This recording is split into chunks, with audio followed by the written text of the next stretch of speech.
ఒక్కసారి ఊహించుకోండి, చరిత్రలో అత్యంత శక్తివంతమైన ఒక విప్లవం జరుగుతోంది, కాని అక్కడ ఒక్క కత్తి కూడా దుయ్యబడలేదు. అవును. రక్తపాతం లేదు, రాజ్యాల ఆక్రమణ లేదు. కనీసం సైన్యాల కవాతుగూడా లేదు. కేవలం కొందరు మనుషులు తమ ఇళ్లను, రాజభోగాలము వదిలేసి అడవుల్లోకి నడుచుకుంటూ వెళ్లారు. అవును, ప్రశాంతంగా చెట్ల కింద కూర్చున్నారు. కాని వారి ఆలోచనలు ఆ మానవజాతి విశ్వాన్ని చూసే కోణాన్నే పూర్తిగా మార్చేశాయి కదా. ఖచ్చితంగా. క్రీస్తుపూర్వం 6 మరియు 5వ శతాబ్దాల కాలంలో ప్రాచీన భారతదేశంలో జరిగిన మేధోపరమైన విప్లవమిది. కేవలం రాజ్యాలు, భౌగోళిక సరిహద్దులు మాత్రమే చరిత్ర కాదు అని నిరూపించిన అద్భుతమైన కాలమది. నిజమే. వేదాల ఆధిపత్యాన్ని, నాటి కఠినమైన యజ్ఞయాగాదులను ప్రశ్నిస్తూ వచ్చిన ఆ మేధో మథనమే మనం పిలుచుకునే శ్రమణ ఉద్యమం. ఆ ఉద్యమం నుంచే జైనం, బౌద్ధం మరియు చరిత్రపుటల్లో దాదాపుగా మరుగున పడిపోయిన ఆజీవిక మతాలు ఉద్భవించాయి. ప్రాచీన భారతదేశ ముఖచిత్రాన్ని ఇవి ఎలా మార్చేశాయి అనేది అర్థం చేసుకోవడం చాలా ముఖ్యం. ముఖ్యంగా ఆ యూపీఎస్సీ 2026 ప్రిలిమ్స్ పరీక్షలకు సన్నద్ధనవుతున్న అభ్యర్థులకు ఈ సమాచారం అత్యంత కీలకం. అవును, ఖచ్చితంగా. ఈనాటి మన ఈ లోతైన చర్చ లక్ష్యం ఈ సమాచారాన్ని ఏదో బట్టి పట్టించడం కాదు, మన మెదడులో ఈ 3 మతాలకు సంబంధించిన ఒక స్పష్టమైన లాజికల్ మెంటల్ మ్యాప్ని గీసుకోవడం. అదొక మంచి ఐడియా. అవును. ఒక్కసారి ఈ మ్యాప్ మైండ్లో ఫిక్స్ అయితే నిద్రలో లేపి అడిగినా ఈ కాన్సెప్ట్స్ అన్నీ టకటక చెప్పగలిగేలా ఉండాలి. అందుకే అసలు ఈ శ్రమణ ఉద్యమానికి పునాది ఎక్కడ పడింది, అక్కడి నుంచే ఈ కథను మొదలు పెడదాం. తప్పకుండా. అసలు శ్రమణ అనే పదానికే శ్రమించేవాడు లేదా సత్యాన్వేషణ కోసం తప్పించేవాడు అని అర్థం. ఓకే, అంటే సొంతంగా కష్టపడేవాడనమాట. అంతే. బ్రాహ్మణీయ వ్యవస్థలో మోక్షం పొందాలంటే ఖరీదైన యజ్ఞాలు చేయాలని, అది కొందరికి మాత్రమే సాధ్యమని ఉండేది కదా. కాని శ్రమణులు దాన్ని పూర్తిగా వ్యతిరేకించారు. సన్యాసం ద్వారా, స్వీయ నియంత్రణ ద్వారా, అడవుల్లో కఠినమైన తపస్సు చేయడం ద్వారా ఎవరికి వారు సొంతంగా మోక్షాన్ని సాధించవచ్చని వీరు నమ్మారు. ఈ నేపథ్యం నుంచే జైనమతం అత్యంత ప్రాధాన్యత సంతరించుకుంది. రైట్. జైనుల నమ్మకం ప్రకారం వారి మతం అనాదిగా వస్తోంది. ఆ మతంలో 24 మంది తీర్థంకరులు ఉన్నారు. ఇక్కడ ఒక చిన్న క్లారిటీ. తీర్థంకరుడు అంటే సంసార సాగరాన్ని దాటడానికి మార్గం చూపేవాడు లేదా ఫోర్డ్ మేకర్ అని కదా అర్థం. మరి ఈ 24 మందిలో చారిత్రక ఆధారాలు ఉన్నవారు ఎవరు? అది చాలా మంచి పాయింట్ అడిగారు. మొదటి తీర్థంకరుడు రిషభనాథుడు అని వారి నమ్మకం. కాని చరిత్రకారుల ప్రకారం మనకు స్పష్టమైన చారిత్రక ఆధారాలు దొరికేది 23వ తీర్థంకరుడైన పార్శ్వనాథుడి దగ్గర్నుంచి. ఓహో, అంటే మిగతా వాళ్ళవి దొరకలేదా? అవును. ఈ పార్శ్వనాథుడు 8 లేదా 7వ శతాబ్దానికి చెందినవాడు. ఇక ఈ మతాన్ని అత్యున్నత స్థాయికి తీసుకెళ్లిన 24వ మరియు చివరి తీర్థంకరుడు వర్ధమాన మహావీరుడు. రైట్, మహావీరుడు. ఆసక్తికరమైన విషయమేమిటంటే ఆయన బౌద్ధమత స్థాపకుడైన గౌతమ బుద్ధుడికి సమకాలికుడు. ఇద్దరూ దాదాపు ఒకే భౌగోళిక ప్రాంతంలో ఒకే కాలంలో సత్యాన్వేషణ చేశారు. వావ్! అంటే ఒకే కాలంలో ఇద్దరు మహాపురుషులు. గౌతమ బుద్ధుడి కథ మనందరికీ తెలిసిందే. రాజభోగాల్ని వదిలేసి సత్యం కోసం అన్వేషణ ప్రారంభించాడు. అవును. కాని ఇక్కడ మన మ్యాప్లో గుర్తుంచుకోవాల్సిన ఒక లాజికల్ పాయింట్ ఉంది. బుద్ధుడు మొదట విపరీతమైన కఠిన తపస్సు చేశాడు, శరీరాన్ని పూర్తిగా హింసించుకున్నాడు గదా. అవును, చాలా కఠినంగా. కాని ఆ ఎక్స్ట్రీమ్ ప్రాక్టీసెస్ వల్ల మోక్షం రాదని, శరీరం బలహీనపడటం తప్ప మరో ఉపయోగం లేదని గ్రహించాడు. అటు విపరీతమైన సుఖాలు వద్దు, ఇటు విపరీతమైన కష్టాలు వద్దు అని ఒక మధ్య మార్గాన్ని ఎంచుకుని బోధివృక్షం కింద జ్ఞానోదయం పొందాడు. సరిగ్గా చెప్పారు. బౌద్ధం ఆ విధంగా ప్రాక్టికల్గా ఉండే మధ్య మార్గాన్ని, అంటే మిడిల్ పాత్ని ఎంచుకుంది. కాని ఇక్కడే మనం 3వ మతం అంటే ఆజీవిక మతం గురించి కూడా మాట్లాడుకోవాలి. ఈ ఆజీవిక మతం పేరే కొంచెం వెరైటీగా ఉంది గదా. దీని స్థాపకుడు ఎవరు? మక్కలి గోశాలుడు. ఇక్కడ చాలా ఫ్యాసినేటింగ్ పాయింట్ ఏంటంటే ఇతను మొదట మహావీరుడికి శిష్యుడిగా లేదా సహచరుడిగా సుమారు 6 ఏళ్లపాటు కలిసి తిరిగాడు. Wait, really? మహావీరుడితో పాటా? అవును, ఇద్దరూ కలిసి తపస్సు చేశారు. కాని ఆ తర్వాత ఇద్దరి మధ్య సిద్ధాంతపరమైన తీవ్రమైన విభేదాలు వచ్చాయి. అలా విడిపోయి మక్కలి గోశాలుడు స్థాపించినదే ఈ ఆజీవిక మతం. అబ్బా, ఇదచ్చం ఒకే కాలేజీలో చదివి ఒకే రూంలో ఉండి తర్వాత వేర్వేరు ఆలోచనలతో 3 విభిన్నమైన స్టార్టప్ కంపెనీలు పెట్టిన 3 ఫ్రెండ్స్ కదలా ఉంది. కరెక్ట్, ఆ పోలిక చాలా బావుంది. ఇక్కడ కాలేజీ అనేది శ్రమణ ఉద్యమం. ఆ ముగ్గురి బ్యాక్గ్రౌండ్ ఒక్కటే, కాని వాళ్లు స్థాపించిన ఆ 3 స్టార్టప్స్ అంటే మతాలు పూర్తిగా భిన్నమైన దారిలో ప్రయాణించాయి. మరి పునాది ఒకటే అయినప్పుడు వారి సిద్ధాంతాలు ఎక్కడ విడిపోయాయంటారు? ఏంటంటే ఆ ముగ్గురి ఆలోచనలు ప్రధానంగా విడిపోయింది కర్మ మరియు ఆత్మ అనే రెండు కాన్సెప్ట్స్ దగ్గర. ఈ రెండింటిపై వారికున్న అవగాహనే ఆ మతాల పునాదిని నిర్దేశించింది. ఓకే. ఉదాహరణకు ఆ కర్మ సిద్ధాంతాన్ని జైనులు ఎలా చూశారో చూద్దాం. జైనమతం ప్రకారం కర్మ అనేది మనం చేసే ఒక పని మాత్రమే కాదు, విశ్వంలో ఉండే ఒక కంటికి కనిపించని భౌతిక పదార్థం. భౌతిక పదార్థమా? అంటే ఫిజికల్ సబ్స్టాన్సా? అవును, దాన్ని వారు కార్మిక్ డర్ట్ లేదా కర్మల మురికి అని భావించారు. మనం మంచి చేసినా చెడు చేసినా కనీసం ఒక ఆలోచన చేసినా సరే ఆ భౌతిక కర్మ అణువులు వచ్చి మన ఆత్మకు అతుక్కుంటాయి. ఆ కర్మల మురికిని పూర్తిగా స్క్రబ్ చేసి వదిలించుకోవడమే మోక్షం. ఒక్క నిమిషం. అంటే జైనుల దృష్టిలో కర్మ అనేది మన బూట్లకు అంటుకునే బురద లాంటిదనమాట. బురద అంటినప్పుడు దాన్ని కడిగేయాలంటే మనం ఫిజికల్గా ఎంత కష్టపడాలో, ఆత్మకు అంటిన కర్మను వదిలించుకోవడానికి వారు కూడా భౌతికంగా అంత కఠినమైన తపస్సు చెయ్యాలని నమ్మారు. ఖచ్చితంగా పర్ఫెక్ట్గా కనెక్ట్ చేశారు. భలే ఉంది పాయింట్. మరి బౌద్ధులు కర్మను ఫిజికల్ సబ్స్టాన్స్ లాగా చూశారా? లేదు, బౌద్ధమతం కర్మను నమ్మింది, కాని జైనుల్లా భౌతిక పదార్థంగా కాదు. బౌద్ధుల ప్రకారం ఉద్దేశపూర్వకంగా అంటే ఇంటెన్షనల్గా చేసే పనులకు మాత్రమే కర్మ వర్తిస్తుంది. అంటే ఒక పని వెనుకున్న ఉద్దేశం ముఖ్యమంటారు. అంతే. అనుకోకుండా ఒక చీమను తొక్కితే అది కర్మ కిందకు రాదు. అంతేకాదు, జైనులు ఆత్మను నమ్మితే బౌద్ధంలో శాశ్వతమైన ఆత్మ అనేదే లేదు అని నమ్మారు. దీన్నే అనత్త సిద్ధాంతమంటారు. ఆత్మ లేదునా? మరి ఒక జన్మ నుంచి ఇంకో జన్మకి ఏది వెళ్తుంది? దానికి వాళ్ళు మంచి ఉదాహరణ చెప్తారు. ఒక కొవ్వొత్తి వెలుగుతో మరో కొవ్వొత్తిని వెలిగిస్తే ఆ వెలుగు ప్రయాణిస్తుంది కాని మొదటి కొవ్వొత్తిలోని భౌతిక అంశం అందులోకి వెళ్లదు కదా. వావ్. అలాగే నిరంతరం మారుతూ ఉండే అస్తిత్వమే తప్ప స్థిరమైన ఆత్మ లేదని వారి వాదన. అద్భుతమైన ఉదాహరణ. జైనంలో ఆత్మకు కర్మ అంటుకుంటుంది, బౌద్ధంలో అసలు ఆత్మే లేదు, కానీ ఇంటెన్షనల్ కర్మ వల్ల ఫలితముంటుంది. ఇది మన మ్యాప్లో సెకండ్ పాయింట్. మరి ఇక్కడే అసలైన ట్విస్ట్. ఆ మహావీరుడితో విడిపోయిన మక్కలి గోశాలుడి ఆజీవిక మతం పరిస్థితి ఏమిటి? వీళ్ళు కర్మను ఎలా డిఫైన్ చేశారు? ఆజీవికులు అసలు కర్మ సిద్ధాంతాన్ని పూర్తిగా కొట్టిపారేశారు. వారు నియతిని నమ్మారు, అంటే అబ్సల్యూట్ ఫ్యాటలిజం. కర్మనే కొట్టిపారేశారా? అవును. వారి దృష్టిలో విశ్వంలో జరిగే ప్రతీదీ ముందే నిర్ణయించబడింది. ఏదీ మన చేతుల్లో లేదు. మనిషికి స్వేచ్ఛాసంకల్పం అంటే ఫ్రీవిల్ అనేదే లేదు. మనం మంచి చేసినా చెడు చేసినా దాని ఫలితం ముందే డిసైడ్ అయిపోయింది. అంటే అంత ఫిక్స్డ్ అనమాట. అంతే. వాళ్ళొక దారంబంతి ఉదాహరణ చెబుతారు. ఒక దారంబంతిని ఎత్తైన ప్రదేశం నుండి కింద పడేస్తే ఆ దారం ఎంత పొడవు ఉందో అంతవరకు విడిపోయి ఎలా ఆగిపోతుందో మనిషి జీవితం కూడా జనన మరణ చక్రాలలో అంతే, ముందే నిర్ణయించబడిన మార్గంలో వెళ్లి ఆగిపోతుందని వారు చెప్పారు. వెయిట్, ఒక్క నిమిషం. అంత ముందే రాసిపెట్టి ఉన్నప్పుడు అసలు ఆజీవికులెందుకు సన్యాసులుగా అంత కఠినమైన జీవితం గడిపారు? ఆస్తులన్నీ వదిలేసి బట్టలు కూడా లేకుండా ఘోరమైన తపస్సు చేయాల్సిన అవసరం ఏముంది? Logical doubt. ఇంటి దగ్గరే సోఫాలో కూర్చుని ఆ ముందే రాసిపెట్టిన మోక్షం ఎప్పుడొస్తుందో అని ఎదురుచూడొచ్చు కదా. ప్రాక్టికల్గా ఆలోచిస్తే ఇది చాలా కాంట్రడిక్టరీగా ఉంది. ఇది చరిత్రకారులను సైతం చాలా కాలం ఆలోచింపజేసిన అత్యంత లాజికల్ ప్రశ్న. కాని ఆజీవికుల వాదనేమిటంటే ఆ సన్యాసం తీసుకోవడం, ఆ కఠినమైన తపస్సు చేయడం కూడా వారి చేతుల్లో లేదని వారు నమ్మారు. ఓహో, తపస్సు కూడా స్క్రిప్ట్లో ఉందంటారా? అవును. ఆ విశ్వ నియమమే, ఆ నియతి సిద్ధాంతమే వారిని అలా తపస్సు చేసేలా డిక్టేట్ చేస్తోందని వారు భావించారు. తాము సన్యాసుల అవ్వాలన్నది కూడా ముందే నిర్ణయించబడిన స్క్రిప్ట్లో ఒక భాగం మాత్రమే అని నమ్మారు. వామ్మో, మైండ్ బ్లోయింగ్ లాజిక్ ఇది. అయితే ఇక్కడ మనం ఒక ముఖ్యమైన చారిత్రక వాస్తవం గుర్తుంచుకోవాలి. ఆజీవికుల స్వంత గ్రంథాలు ఏవీ ఇప్పుడు మనకు లేవు. అవునా?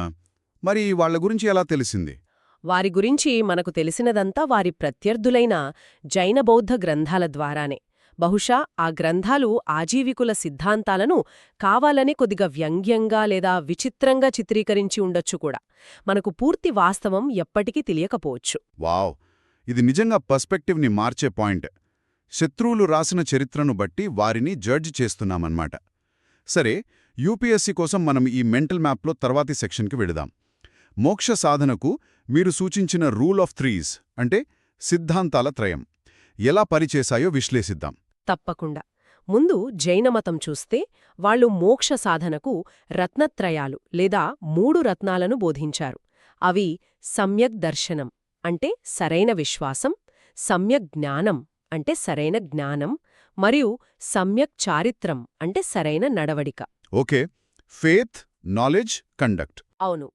వీటికి అనుబంధంగా వారి 3 మూలస్తంభాలు కూడా చాలా ముఖ్యం. మొదటిది అహింస. ఇది ఎంత ఎక్స్ట్రీమ్గా ఉంటుందంటే వారు తొక్కిన నేల, పీల్చే గాలితో సహా ఏ చిన్న సూక్ష్మజీవికి కూడా హాని చేయకూడదని నమ్మారు. అవును, వాళ్ళు మూతికి గుడ్డగుడ కట్టుకుంటారు కదా, గాలిలో పురుగులు చనిపోతాయని. అంతే.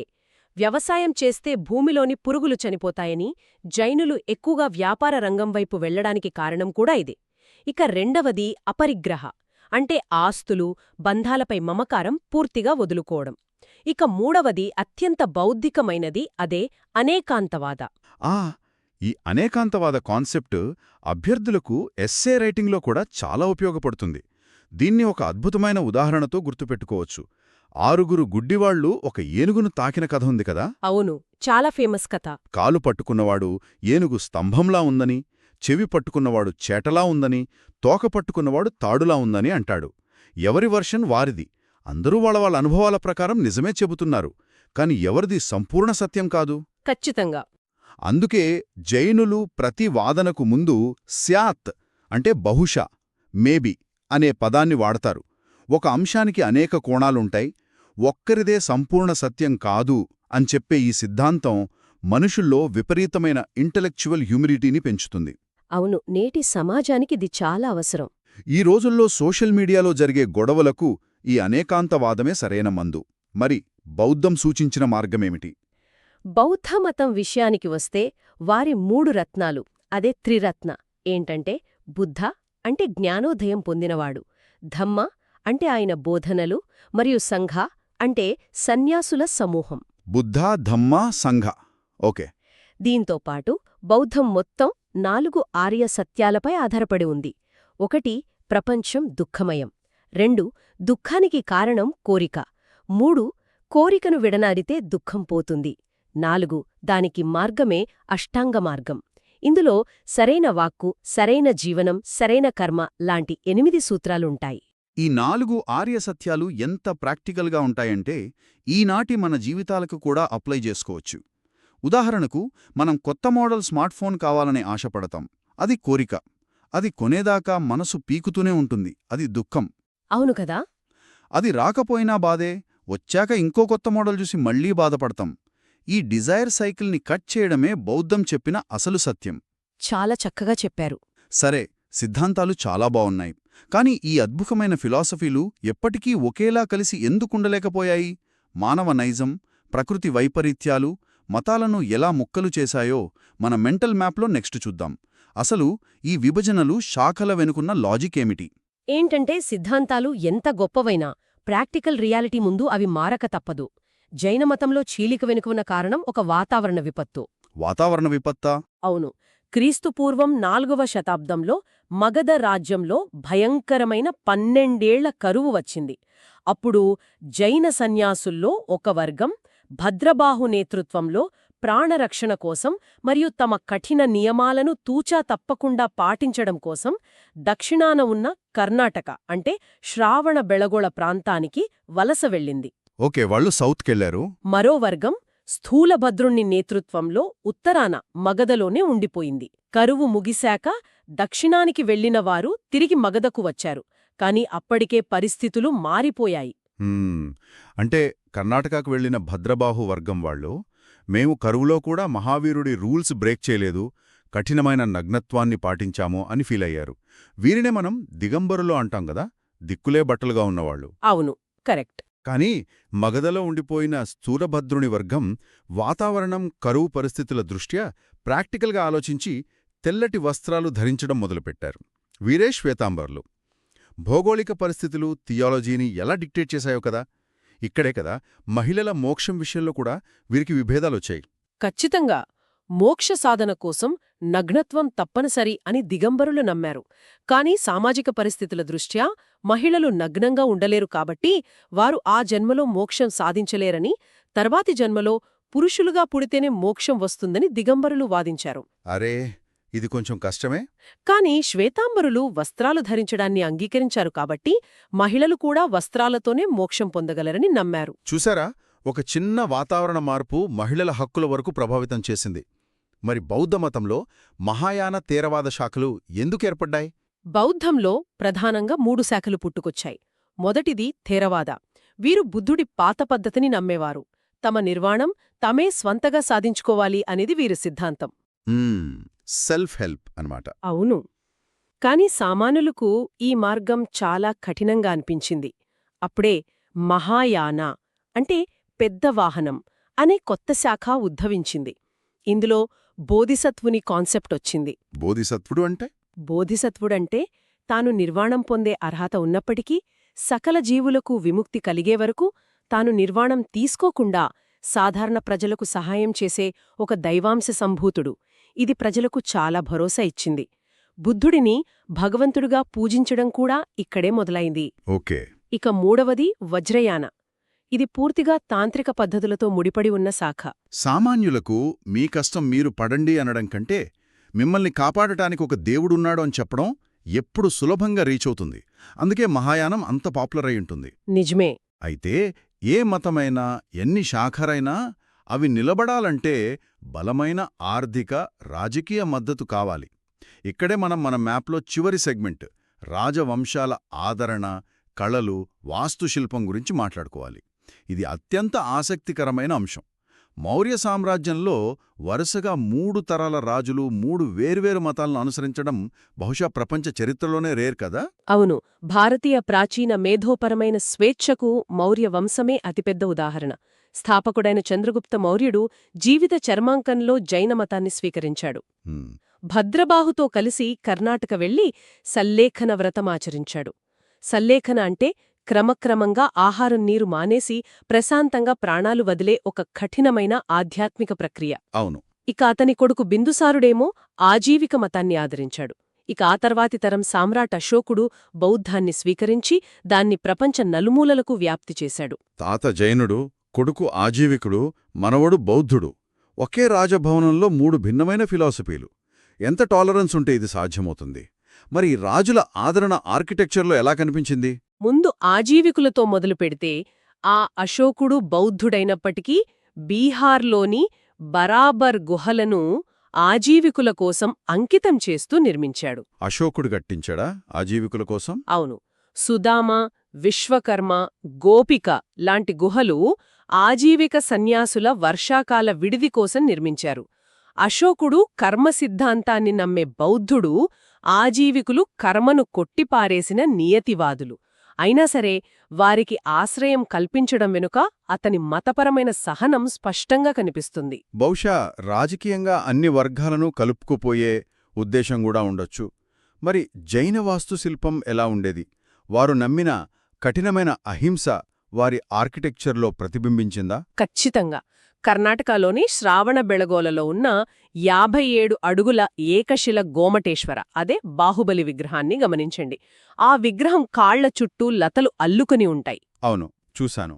అంటే ఒక మనిషి కనీసం కదలకుండా, ఏ చిన్న జీవికి హాని చెయ్యకుండా ఎంత కఠినంగా నిలబడి తపస్సు చేశాడో ఆ శిల్పం చూపిస్తుంది.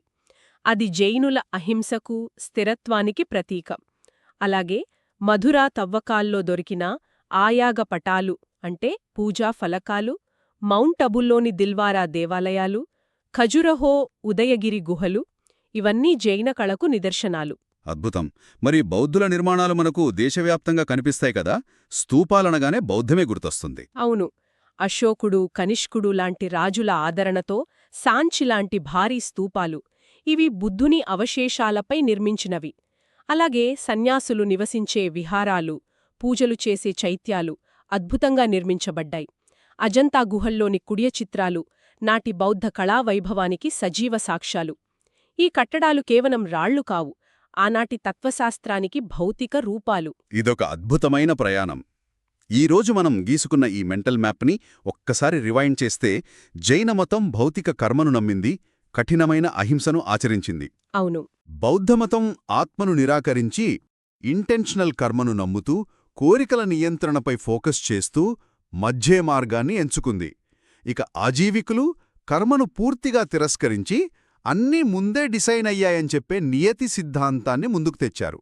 మూడూ ఒకే ఉద్యమం నుంచొచ్చినా మానవ ఆలోచనా పరిధులను అమాంతం పెంచేశాయి గదా. ముమ్మాటికి నిజం. ఏ మతం ఏ మార్గాన్నెంచుకున్నా అవన్నీ పాత సాంప్రదాయాలను ప్రశ్నించినవే. అందుకే ఆ కాలాన్ని ఒక గొప్ప మేధోపరమైన విప్లవంగా చూస్తాం. ఈ లోతైన చర్చను ముగించే ముందు మనందరికీ ఒక ఆసక్తికరమైన ప్రొవోకేటివ్ ఆలోచనను వదిలివెళ్లాలనుకుంటున్నాను. ఆజీవిక మతం దక్షిణ భారతదేశంలో కొంతకాలం బతికినా 14వ శతాబ్దం నాటికి పూర్తిగా కనుమరుగైపోయింది. పాపం. బహుశా అంతా ముందే డిసైడ్ అయింది అన్నప్పుడు సాధించడానికి ఏమీ లేదన్న భావన సామాన్యులను దానికి దూరం చేసుండొచ్చు. ఆ మతం చనిపోయింది కానీ ఆజీవికులు ప్రవేశపెట్టిన ఒక సైంటిఫిక్ సిద్ధాంతం మాత్రం చరిత్రలో శాశ్వతంగా నిలిచిపోయింది. అవి ఒకదానితో ఒకటి కలిస్తేనే వస్తువులు ఏర్పడతాయని ఆజీవికులు చెప్పారు. ఆశ్చర్యకరంగా కనుమరుగైపోయిన ఆ మతం యొక్క ఈ ఆలోచన ఆ తర్వాత జైన, బౌద్ధ మతాలతో పాటు హిందూ తత్వశాస్త్రంలోని వైశేషిక దర్శనంపై కూడా విపరీతమైన ప్రభావం చూపింది. ఎగ్జాక్ట్లీ. భౌతికంగా ఒక సంస్థ, ఒక మతం అంతరించిపోయినా సరే దానిలోని బలమైన ఆలోచనలు, ఐడియాలు ఇతర మతాల ద్వారా వేరే రూపాల్లో ఎలా బతికి ఉంటాయో ఆలోచించండి. మనుషులు చనిపోతారు, సామ్రాజ్యాలు కూలిపోతాయి, కానీ ఆలోచనలు ఎప్పటికీ చనిపోవు. ఖచ్చితంగా. చాలా గొప్ప ముగింపు.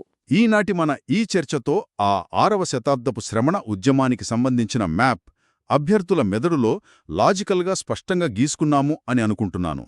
భవిష్యత్తులో మరిన్ని ఆసక్తికరమైన విశ్లేషణలతో మళ్ళీ కలుద్దాం. ఈ ప్రాచీన ఆలోచనలు మనల్ని ఎప్పుడూ కొత్త విషయాలను అన్వేషించేలా స్ఫూర్తినిస్తూనే ఉంటాయి.